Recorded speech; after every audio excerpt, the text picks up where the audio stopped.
भरतपुर सांसद ने उर्वरक मंत्री मनसुख मंडाविया से मुलाकात कर खाद की हो रही किल्लत के विषय में चर्चा करते हुए समस्या के समाधान की बात रखी, जिससे आज दिनांक 20/10/2021 को सुबह 6 बजे भरतपुर में 2650 मीट्रिक टन से अधिक की एक रेक पहुंची है। जिसके बाद सांसद ने भी रेक पॉइंट पहुंचकर रेलवे अधिकारियों से डिस्ट्रीब्यूशन के बारे में जानकारी ली और उसके बाद कृषि विभाग के अधिकारियों को खाद के वितरण को लेकर आवश्यक दिशा निर्देश दिए। सांसद ने कहा कि किसी भी तरह से खाद की कालाबाजारी नहीं होनी चाहिए। किसानों की समस्या को देखते हुए किसान को इस समय खाद उपलब्ध कराना बेहद ही जरूरी है। लगातार किसान अपनी फसल को लेकर चिंतित नजर आ रहे हैं। भरतपुर में खाद पर हो रही राजनीति को लेकर भी सांसद ने कांग्रेस के नेताओं पर जमकर हमला बोला।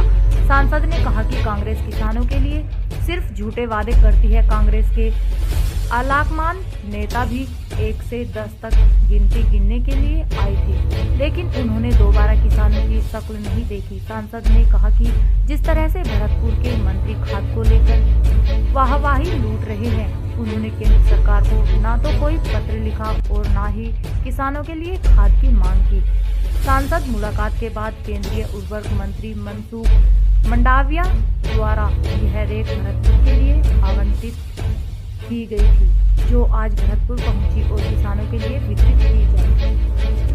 इस तरीके से मैंने देखा कि एक बार मंत्री जी से कहने पर मेरे भरतपुर जिले को एक रैक खाद मिली है, तो मैंने देखा कि हर जगह किसानों को इसका लाभ होगा। और मैं दूसरा बता देना चाहती हूँ कि माननीय मंत्री वजन लाल जी ने कहा कि ये खाद शायद यूपी उतरने वाली है, लेकिन मैं बता देना चाहती हूँ कि यूपी नहीं, मेरे भरतपुर जिले को ही ये खाद मिली है, जो कि ये हमेशा झूठ बोल रहे हैं। तो मेरा यही कहना है कि इस तरीके की झूठ की राजनीति ना करें। किसानों के भाइयों के लिए ये हमेशा से ही जो झूठ बोलते आ रहे हैं, इनके आला कमान है, वो भी 10 तक गिनती बोलकर राजस्थान में दोबारा किसान को देखने नहीं आए हैं। जिसकी भी शुरू हो गई है इस रैक को लेकर, क्या कहेंगे आप इस पर? नहीं, इसमें सिर्फ मेरा यही कहना है कि जिस तरीके से ये राजनीति कर रहे हैं, एक ने तो यूपी का ही बता दिया कि यूपी उतर रही है, लेकिन मैंने तो भरतपुर जिले को मांगा। अगर ये मांगते तो शायद उनको भी मिलता।